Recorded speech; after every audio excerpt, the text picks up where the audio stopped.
Man finds blueprints to house, makes startling discovery about backyard. Johnny peered down the vertical passage and immediately felt a wave of vertigo. How long did it go down for? And what exactly was it? He felt anxiety wash over him. He knew there was a pair of eyes on his back, but he was too invested to give up now. He got a rope and tied it to the rim of the opening. Then, with every ounce of bravery he had, he descended into the dark dampness that awaited.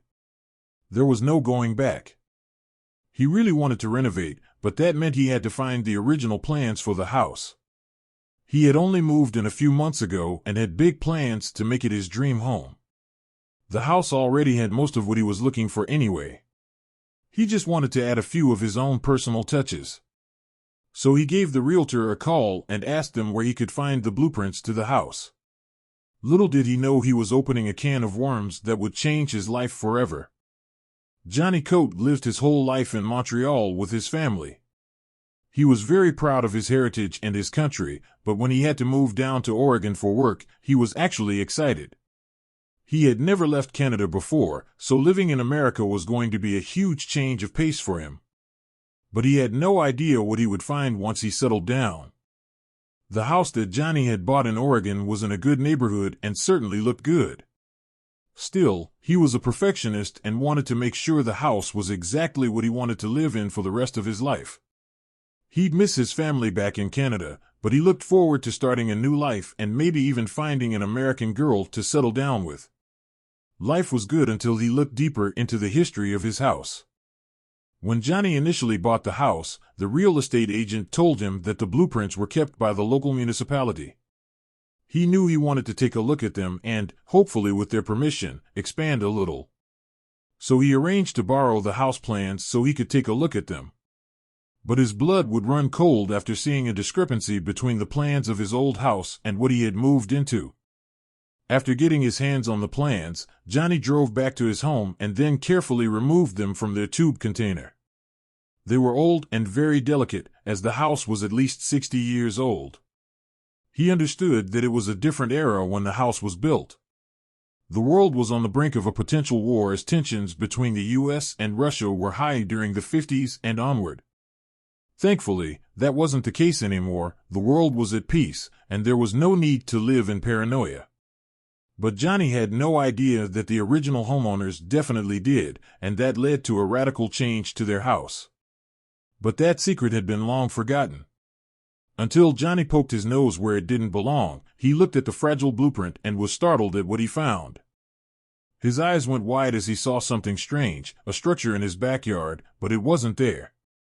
Had someone demolished it and not corrected the plans? No, that wasn't the case. Then it clicked in his mind. He sprinted to his shed and looked through all of his tools until he found it. Shovel in hand, he marched to the center of his lawn and started digging like a madman right until he heard a metallic thud. His heart started to race as he went into a frenzy, furiously digging until he had unearthed a secret that had been long buried. He had found an old rusted hatch underneath his grass. He looked over his shoulder like this was something that he shouldn't be caught doing. Then he put on a pair of gardening gloves and tried prying the hatch open. Little did he know it would have trouble knocking on his door shortly after. It wouldn't open. Luckily, Johnny had a crowbar in his shed. He sprinted back and strained with all his might until the whole hatch popped off. It made a loud noise that he hoped wouldn't attract too much attention. He sat on the lawn panting from the excursion. But little did he know, his find would end up with unwanted guests knocking on his door and asking more questions than he would have liked. Johnny peered down the vertical passage and immediately felt a wave of vertigo. How long did it go down for? And what exactly was it? He felt anxiety wash over him. He knew there was a pair of eyes on his back, but he was too invested to give up now. He got a rope and tied it to the rim of the opening. Then, with every ounce of bravery he had, he descended into the dark dampness that awaited. There was no going back. Johnny descended for a descend while until his feet touched wet concrete. He turned on his flashlight and saw the damp room he was standing in. He felt almost like a spelunker, but he was underneath his own backyard. The structure had multiple rooms, but barely anything in them. He kept walking until he found a sign on one of the walls: fallout shelter. Now everything made sense: the age of the house, the blueprints, even the hatch.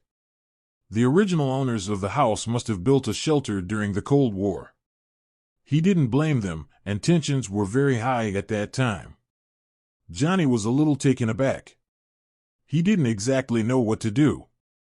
It was certainly unique, but who needed a bunker in the modern era?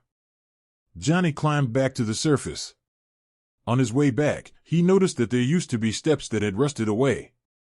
He would need to fix them if he ever wanted to use the structure. Johnny's mind was muddled. But before he could think much more, he heard a ring at his door. He walked through his house and opened it. But he didn't like who he was face to face with. There was a police officer standing at the door. His heart sank. Did he find out about the bunker? Was he going to get into trouble? He certainly wasn't familiar with U.S. laws. The cop smiled and said that his neighbor had reported a loud noise.